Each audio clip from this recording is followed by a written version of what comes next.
mapapansin natin, no, early to mid-game potential ay leaning towards sa Team Liquid side. Yep, tsaka gusto ko lang ipaalala, last time na nakita natin ang Ling Hayabusa ni Carl Tizzy at ni Kyle Tizzy, Season 14 pa yan, second match nila. Pero baliktad.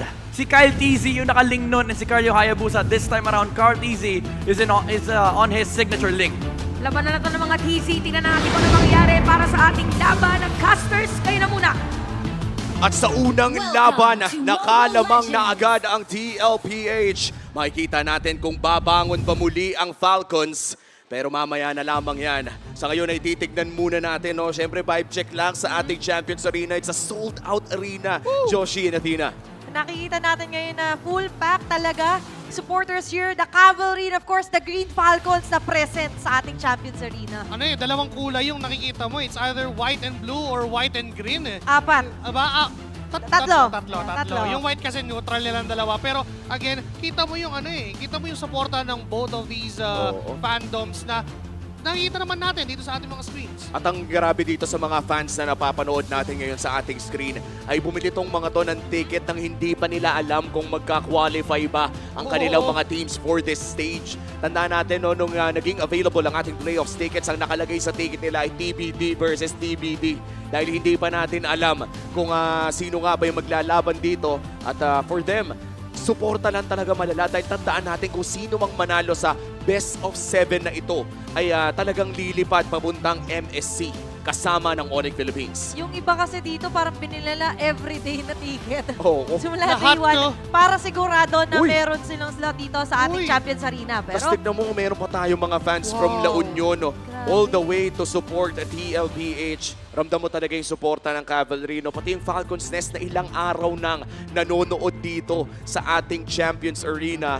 Parang laging present lahat ng ating mga communities regardless kung ano mang itsura ng ating serye. Tsaka yung mga games ngayon, parang na-feel ko yung ang sarap maging viewer na nanonood lang ako, nakatingin ako sino yung mananalo, and nararamdaman mo rin kasi yung kaba, tumatagos yung stake nung laro na to na again, this series, isa lang ang pwedeng manalo, isa lang ang pwedeng mag-MSC, isa lang ang pwedeng mag-Grand Finals. Ito rin kasi yung magdidikta ng July nila. It's either mag-practice kayo, magre-rebuild o kung ano mang gusto nyong gawin ng July. O lilipad kayo patungo sa MSC. Pero tayo naman ngayon ay lilipad patungo sa Land of Dawn. Once again, this is game number 2 of our best of 7 lower bracket finals between Team Falcons and Team Liquid Philippines. Suntukan malala na agad sa simula pa lang. Mukhang malayo ang laro na to sa nakita nating simula ng game number 1.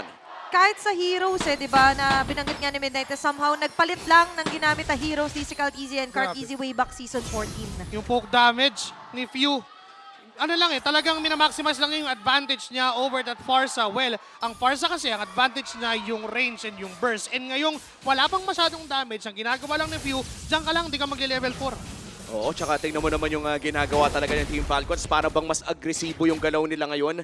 And we could see that TLPH, they do have the firepower to actually fight. Batandaan natin noon, Ling ang kanilang gamit. Isa sa mga junglers na alam naman nating napakaganda in terms of the macro and damage as well.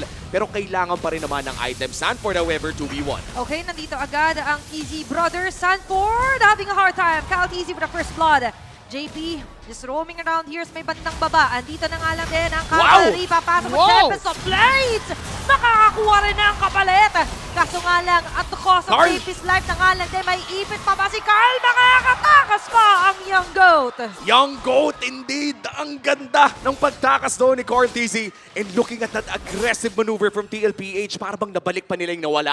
Alam mo, gusto ko lang i-comment, parehas yung junglers natin. Alam ni Kyle Tizzy yung win condition niya sa early. It is to provide that kill, to provide assistance dun sa EXP, and nagawa naman niya. But unfortunately for them, Team Liquid Philippines, nandun sila sa pag-iisip na okay, pupunta dyan si Kyle Tizzy. So malilate ako ng konti, tapos siya yung papatayin natin. And with that, Team Liquid Philippines, even though sila yung nakakuha ng mga magagandang nangyari doon, Team Falcons pa rin ang may lamang. Pero sobrang insignificant ng 200 Oo, ito pa yung anybody can win the next team fight. At ramdam natin yan sa pwestuhan pa lamang nila. Great bush check mula dito kay Sanji. Forces out the Crimson Beacon at gagamitin lamang ito ni Few para mag-clear ng minions in the mid lane. Ang Turtle pa rin ang pinaglalabanan dito. This is the first Turtle at mauuna ata ang Falcons na mag-setup dito. Okay, on time na nga lang din ang panggugulo dito ni Sanford. Medyo zina-zone out siya. Andiyan ang pag-shampoo ng alang din ng mga galing sa Flap TC. Habang sa gilid naman si JP, hinipilit niya paatrasin sila few Tempest of Blades para kay Carl TC. Nandiyan ang mga blades going every side for the ball. Uy, Sanji down! Ogwen getting the last hit on the Carl TC. Sanji trying to back away dia. Abot na Cyclone na ay No way. mapapatay pa nga lang din sila doon. JP, the only man left dito sa may turtle Ow! ay papatayin. Sisimutin sila ng Team Falcons. Micro outplays all around. Flap TZ is the man to come in. Pero wait! Oh! What? What a steal mula sa Young Goat. Carl TZ, akala natin natalo na yung TLPH sa trade, pero hindi pwede yan. No, no, no, sabi ni Carl TZ. Gusto ko lang sabihin na ang ganda ng ginawa ni Flap TZ with the stun coming out from that glue. They were able to kill Carl TZ, but because this is still the early game, mabilis yung death timer and umabot pa si Carl TZ doon sa turtle. Parang nung game 1 lang, di ba, nung hinatid siya tapos sabay agaw na naman ng turtle. Oo, yan talaga yung mga galaw ng mga Ling na sobrang pogi yung mga galawan eh. And for TLPH, buti na lang nakuha ni Carl TZ ang turtle na yun. Medyo na mamimitigate yung snowball na sana ng Team Falcons. But looking at the micro outlays coming in from Team Falcons in that turtle fight, ay naramdaman natin na nag-iinit ata si Ogwen ngayon sa kanyang padang. Tsaka sobrang hirap din gumalaw being the Ling for Carl TZ knowing na merong badang at may glue sa kalaban. Di ba imagine, Ogwen is just committing yung kanyang pader, yung kanyang fist break para lang hindi gumalaw si Carl TZ. And they have the punching power, they have the firepower to burst down that Ling na parang may timing. Okay, nag-Tempest of Blades ka na, it's time for you to die. Ang yun ang call ng Team Falcons. And for Team Liquid Philippines naman, I like what you said about them mitigating that damage. They minimize the casualty na kahit pa nabigyan sila ng nabigyan ng Team Falcons, the turtle is somehow enough para ma-survive yung early game. Kyle TZ, the land some poke damage, no? Actually, yung dalawang TZ natin dito ay nagka-pokean lamang sa laban na yon, pero mukhang hindi naman sila mag-all in just yet. 25 seconds bago lumabas ang ating sunod na pagong. At napaka-importante nito for both Falcons and TLPH, mainly because nanakawa ng Team Falcons kanina. Kanila na yon, but here comes the Federer strike. Auto real time ng alang din. Yung shadow kill, mapu-force na gamitin dito Carl TZ. Medyo babalik. JP. Stanford, nag-flicker ng alang din para abutin ng alang din dito. Yung Hayabusa kaso sa pinakadulang makakapag-crit. Uy! Hindi Ay! ka sila few, pero aabutan ni Oheb. Dito si Carl TZ. Sa may pinakagilid naman, andyan pa rin naman ang mga Rhapsody, Rondo in, JP with a shield unity. Nandyan ang mga suntok, kaso nga lang bala para sa buhay. Ang magiging sagot.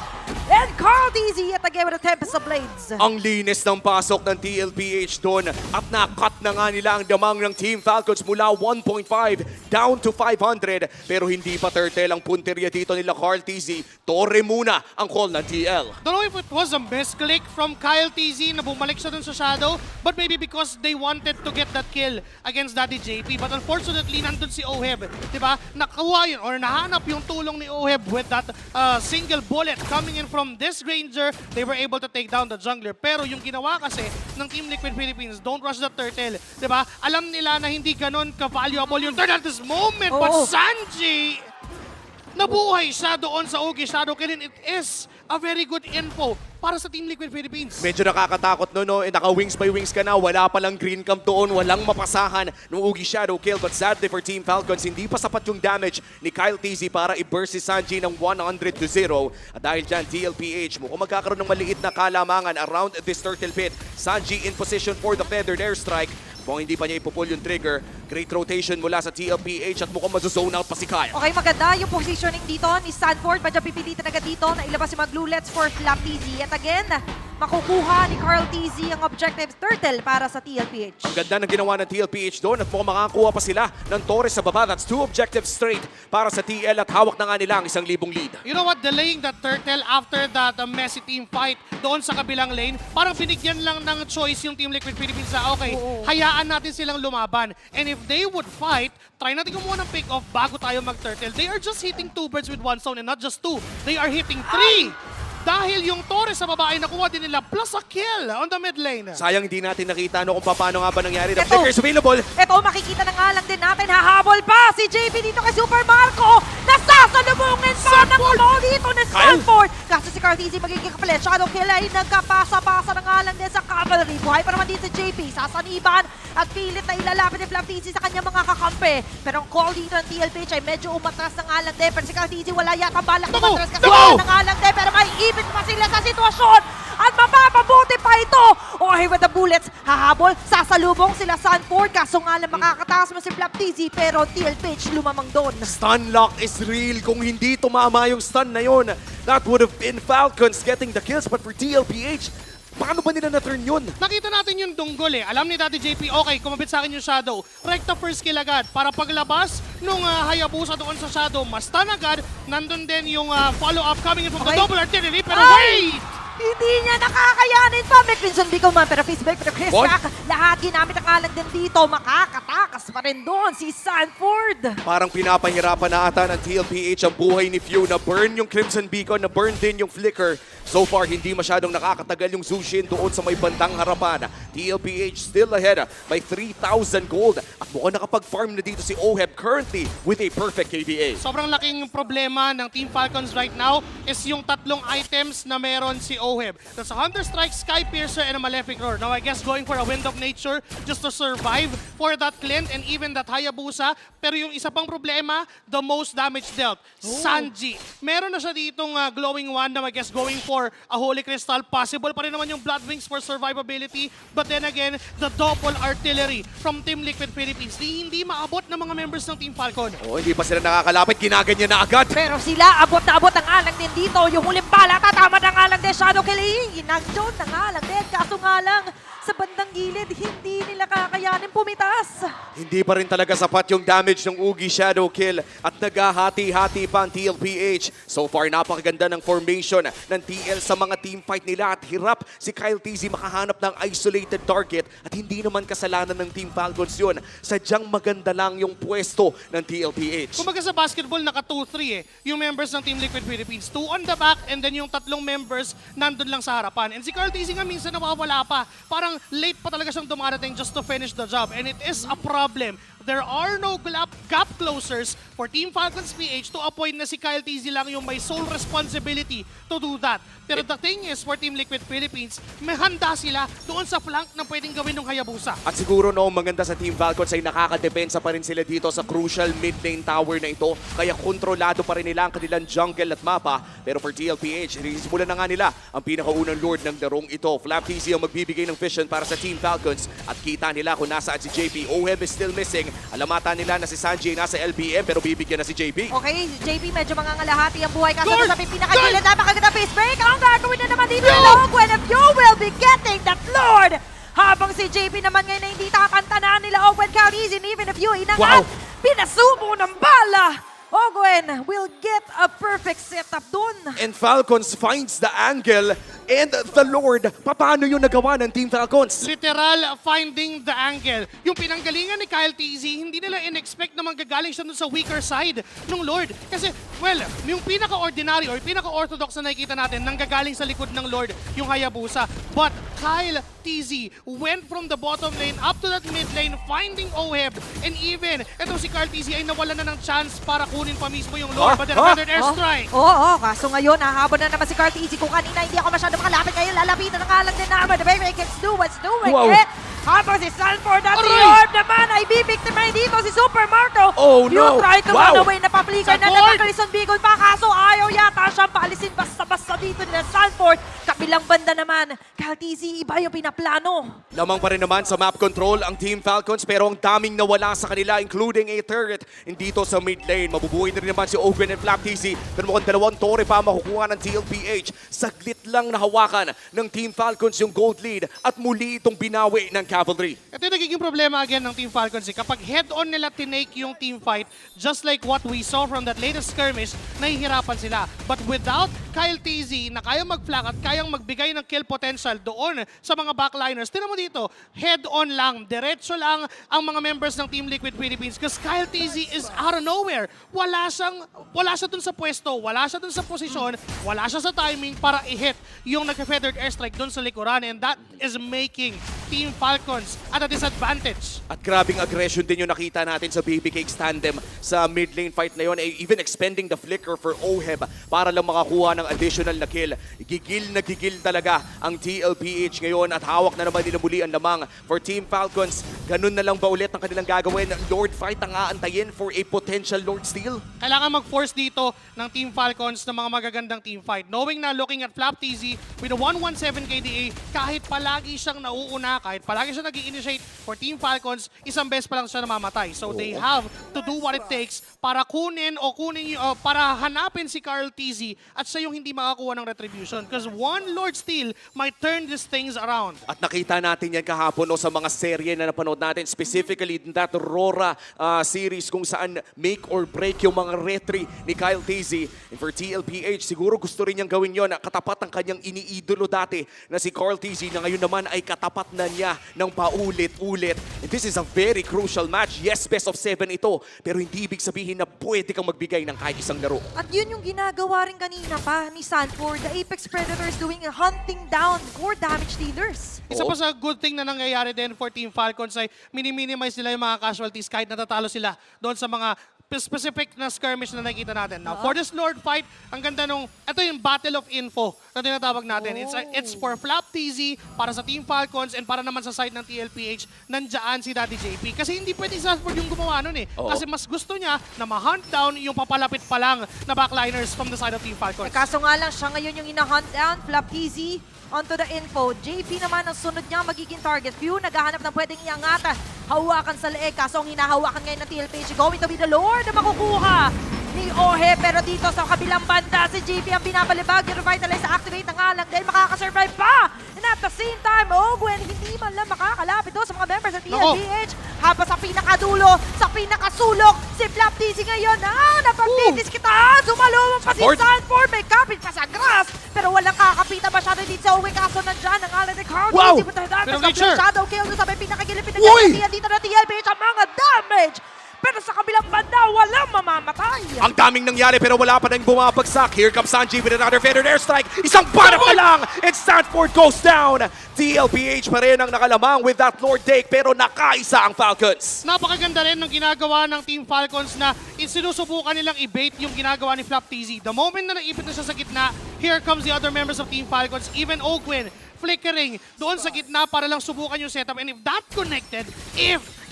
connected, this could turn around for Team Liquid Philippines. Ang kaso nga lang, nung nakita siya ng mga members ng Team Liquid, agad-agad parang nag-evaporate yung formation ng Team Liquid Philippines to a point na nung humaabol pa si Carl TZ, they respect. And yung disiplina na nakita natin sa kanya after the Tempest of Blades, palayo na lang agad. Ang linis talaga ng laro ng TL doon. Talagang kinailangan ng Team Falcons na mag-expend ng kanilang mga flickers para makakuha ng kills. At ang maganda naman, sa trade na nakuha nila ay nakadepensa pa rin ng Team Falcons. Pumupuso pa rin sa series ito. At ang maganda rin sa 2,000 ay kahit sino pa rin ang pwedeng manalo sa isang team fight katulad nito. Sa isang iglap, pwede mabago ang maging resulta. Sa kabilang banda naman, hindi nila Aray basta-basta ko! mahuli. Grabe yung mga quad shot dito. Na-activate pa nga yung shadow kill.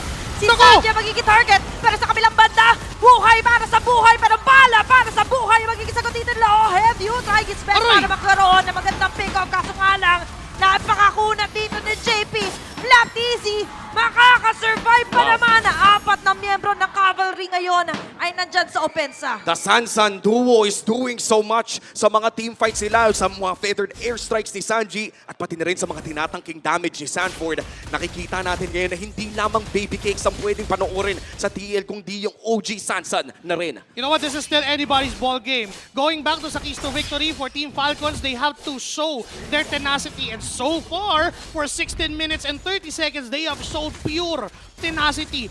Even si Flap TZ, ang daming beses na muntik-muntikan na siyang mamatay. But then again, because of the nature of the glue, nabubuhay pa rin si Flap TZ to a point na naliligtas pa niya yung mga backline damage coming in from Team Falcons. And now for this Lord, again, a battle for info. 61 stacks already on the Sky Piercer. Napakahapdi na ni Oheb at mukhang siya ang poproblemahin ng Team Falcons. Medyo mahirap pumasok if you're Team Falcons, but for Flap TZ, as you said, ang ganda ng mga pwestuhan ng pang-gauge niya ng kanyang sariling buhay still just one death in this game.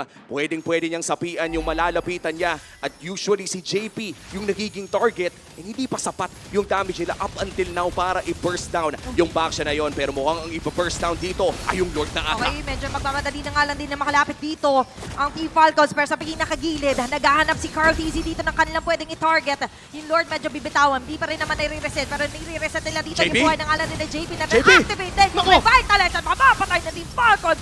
Sanford is going to be the next target. Lahat iniinda. Kaso nakapagdating si Sanji na kanyang Sanford! attack. Pero sa kabilang banda, hindi yan sasapat para na batem sa hand si Sanford. Sumasakit na yung Clint. Kyle TZ looking for the Uki Habol. Shadow Kill. Winter Forces out the Crown. Winter's Oh my Crown. Okay, nandyan pa rin naman yung mga bang-bang na magagaling dito kay Oheb. Kasi Wow! na mga 1v1 yung mga containers natin. Makakapag-flicker out si Oheb. Kaso nga lang, ahabulin siya ni Immortality. Super Marco. Nag-immortality na at sinigaw. You with the shutdown! At sa kabilang banda naman, Carl TZ, medyo naiipit si sitwasyon. Kailangan niya na munang huminga. Tatakas dun sa sitwasyon na yun. Delikado mag-Lord if you are Team Falcons. Carl TZ, 18 seconds on his retribution. Pwede siya magpakita dito. At wala pang jungler ng Team Falcons. Napakalayo pa ni Carl TZ na manggagaling pa doon sa purple buff mismo ng Team Falcons. Pero si JP, ito na naman yung info. 4 sila dito, men. 4 sila. Pilit nilang sinashampoo dito si JP. Carl TZ medyo nagtatago-tago dito sa may bandang damuhan. Pero good call to para sa Team Naku, naku, Falcons. Kaso sa may JP. pinakagilid si JP na nga lang din makakatakas pa. Sanford and Carl TZ Boy! doing it na nga lang din. Marco down! At mapapatay niya pa si Super Marco going for killing spree. Dadamay pa nga lang din sa equation dito si Sanford. Yung Lord wala pang makakakuha. At may advantage na ang TLPH ngayon. Daddy JP with the baits. At biglang pumasok si Carl TZ to secure that team fight. Sisimula na ata ng cavalry ang Lord na ito. At tandaan natin sa dinami-dami ng mga nangyari kanina ay nag-evolve na. At bibilang na lang ang mga teams na kayang dumepensa against this Lord. Si Ogwin lang ang nandun for that info. Pwedeng i-burst down agad to ng mga members ng Team Liquid. And that is a free Lord. I love to commend Daddy JP na pinakita niya lang kay Carl TZ, okay men, 4 to, pwede mong puntahan. And sobrang risk pa nga yun, knowing na wala yung purple buff ni Carl TZ doon sa point na yun, doon sa situation na yun. Pero yung panggugulo lang, yung pang-disturb lang ng formation, that is the key for Team Liquid. At sobrang nabitin pa sa damage. Gapiso na lang yung buhay ng backsha doon. At yung lantern na hindi naging sapat. Kailangan na ngayon dumepensa ng Team Falcons against an evolved Lord. May wave clear naman sila. Lock item na rin dito si Super Marco. At napaka-importante yung buhay at yung flickers na hawak nila in this impending possible fight. Si Sanford, nakita na ng Team Falcons. Pero mukhang hindi sila gagalaw. Masyadong makunat yung Hilda. This is TLPH na nanalo na no game number 1. They are poised to take this inhibitor turret and this game number 2. Okay, ngayon mapipilitan agad i-activate ang Shadow Nako, Kill. nako. Nandun ang follow-up na magagalit dito kay Flap TZ. Nandiyan ang mga glueless. Mapapaflicker out ang mga members dito ng TLPH. Kaso sa kabilang banda, na-force ang Winter Crown. It's going to be a defense para sa Team Falcons. Pero magiging successful din naman sila. Gandang depensa. I've already seen that instance, pero sa kabila. Nakita natin yung na ginawa ng TLPH kanina na hindi nila pinansin actually yung Lord. And this time, Falcons naman yung hindi magpapansin nun, getting Sanji on the process. Napop yung Winter Crown. Napop din yung Wind of Nature. That is enough info for the members of Team Falcons na, okay, pwede mag-chase down. But because of the Lord na meron ng Team Liquid Philippines, medyo limited yung pwede nilang gawin. Now, Carl TZ trying to find the target, pero I doubt na mabilis niyang makukuha yung buhay ni Few knowing na ang daming panakas ng isang Joshin. A lot of history between these two players, Carl TZ and Few. Dating magkakampi, ngayon ay magkatapat na. Isa lang ang lilipad patungong MSC pero mukhang walang kagatan na magaganap doon sa may bandang ibaba. And we are entering the 21-minute mark kung saan napakahaba na ng ating mga death timers at mahirap nang mapitas sa ganitong parte ng laro. Ang hirap ng sitwasyon sa mga fans kasi pareho sila dito na pigil hininga dun sa abang ni Carl TZ kay Few. But as you mentioned, ang hirap hulihin ng isang Jushin. Lalong-lalo na din kapag alam mong may chance na merong kasama yung isang Jushin, hindi lang basta kasama yon. It's either be ito si Ogwen o si Super Marco pa. Na by the way, nakikita na natin na nagtatranslate yung mga items na meron siya into damage na kailangan ng Team Falcons against Team Liquid Philippines. The only difference na nangyayari pa for them is that kahit pa mag front to back damage ang Team Falcons, pinipwersa ng Team Liquid Philippines na laging dalhin sa likod nila yung pagpasok ni Flap TZ, yung mga flickers ni Sanford laging palayo sa members ng Team Falcons. It's all in the positioning. It's all with the infos once more onto this Lord fight. And this might just be the last Lord of the game. And what a steal mula dito kay Flap TZ. Walang purple buff yung Ling ni Carl TZ. And this is a lot of trouble for TLPH. Sisimulan na ng Falcons ang ating 4th Lord of the game. At mukhang babakuran at i-reset muna nila ito. Safety is the #1 priority para sa Team Falcons. Balikan natin yung early to the mid game kung saan hindi nila nahawakan yung gold lead. At ngayon, dead even na ang ating laro. Nakapag-hold out ang Team Falcons for the last 8 minutes of the game. At ito na ang chance nila to finally get the lead if they get this Lord. Eh, kung titignan mo rin yung minion management, almost 50-50 yung nangyayari. But for the middle lane, yun yung pinipwersa ng Team Falcons. But here comes the Lord fight. Si Oheb! Si Oheb! Wait lang, si Oheb naabot na pala doon sa may Ay! makabilang na mapapatay pa. Ngayon, mapipilitan na pumalagaga dito sila Carl TZ. Medyo may ipit sa sitwasyon si Ogwe, pero may immortality pa rin naman. At ito ang kanila magiging gante. JP sa kabilang banda. Ay, kakainin ng mga bala na binibigay ni Super Marco. Winter Crown na nga lang din na-i-activate ni One more! Sanford. Kaso nga lang hindi magiging sa Aray! Oh, no way! Sanchi! Sanchi! Sa lang din doon. Ang mga member ng Team Falcons pumapalag. Yung ibon dito pumapalag pa rin naman. Wow! Hindi mo siya basta-basta makukulong. Flap TZ matitira dito. Kaso nga lang nandyan ang tagapagtanggol ng TLPH. Jepin Cartesi chasing him down. Shield Unity, Retry ginamit ang alang din. Ayaw siyang pauwiin.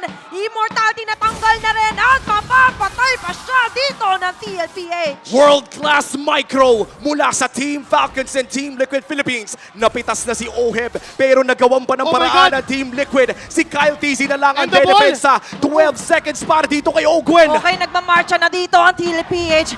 Going for And the the ball! win.